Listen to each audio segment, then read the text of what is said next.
Hi అండి. మా పిల్లల స్నాక్స్ కోసం చక్రాలు ప్రిపేర్ చేశాను. 3 గ్లాసుల బియ్యపు పిండికి హాఫ్ గ్లాస్ శనగపిండి తీసుకొని బాగా జల్లెడ పట్టుకోవాలి. రుచికి సరిపడినంత ఉప్పు, 2 టేబుల్ స్పూన్ల కారం, అలాగే కొంచెం వాము కలుపుకోవాలి. ఆ తర్వాత బాగా కాగిన నూనెను లేదా బాగా కాగిన డాల్డాను కలుపుకోవాలి. నా దగ్గర అయితే డాల్డా లేదు, సో నేను అందుకైతే నూనెను కాగబెట్టి కలిపాను. ఉప్పు, కారం, వాము ఇవన్నీ బాగా కలిసేంత వరకు పిండిని బాగా కలుపుకోవాలి. 5-6 నిమిషాల పాటు మంచిగా కలుపుకోవాలి. ఆ తరువాత బాగా కాగబెట్టుకున్న నీళ్ళను కొంచెం కొంచెంగా కలుపుకుంటూ సాఫ్ట్గా కలుపుకోవాలి. పిండి అనేది చాలా సాఫ్ట్గా కలుపుకోవాలి. గట్టిగా కలపడం వల్ల చక్రాలు కూడా చాలా గట్టిగా వస్తాయి. 10 మినిట్స్ పాటు కొంచెం కొంచెం వాటర్ కలుపుకుంటూ పిండినైతే కలుపుకోవాలి.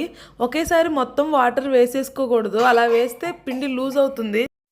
పిండినైతే వీడియోలో చూపించిన విధంగా ఆ కన్సిస్టెన్సీ వచ్చేంత వరకు అయితే బాగా ప్రెస్ చేస్తూ కలుపుకోవాలి. పిల్లలు తింటారు కాబట్టి నేను కారం తక్కువ వేసాను, మీరు కావాలంటే ఇంకొంచెం ఎక్కువ వేసుకొని కలుపుకోవచ్చు. ఆ తర్వాత బాండీలో డీప్ ఫ్రైకి సరిపడినంత నూనె వేసుకొని బాగా కాగబెట్టుకోవాలి. చక్రాల గిద్దల్లో పిండిని నింపుకొని బాగా కాగిన నూనెలో చక్రాలను వత్తుకోవాలి. నేనైతే డైరెక్ట్గా చక్రాల గిద్దలతో నూనెలోనే వేసేస్తున్నాను. కావాలంటే మీరు ముందుగానే పక్కన వత్తుకొని ఆ తర్వాత ఆయిల్లో డీప్ ఫ్రై చేసుకోండి. ఆ తర్వాత 2 వైపులా మంచి కలర్ వచ్చేంత వరకు బాగా కాల్చుకొని పక్కకు తీయాలి. ఇలా చేశారంటే చక్రాలు చిన్నపిల్లలు తినేంత వీలుగా కరకరలాడుతూ వస్తాయి. నేనెప్పుడు మా పిల్లల స్నాక్స్ కోసం ఇంట్లోనే ప్రిపేర్ చేస్తాను. బయట కొనిపివ్వను అని చెప్పలేను, కానీ ఎక్కువ శాతం ఇంట్లోనే ప్రిపేర్ చేస్తాను.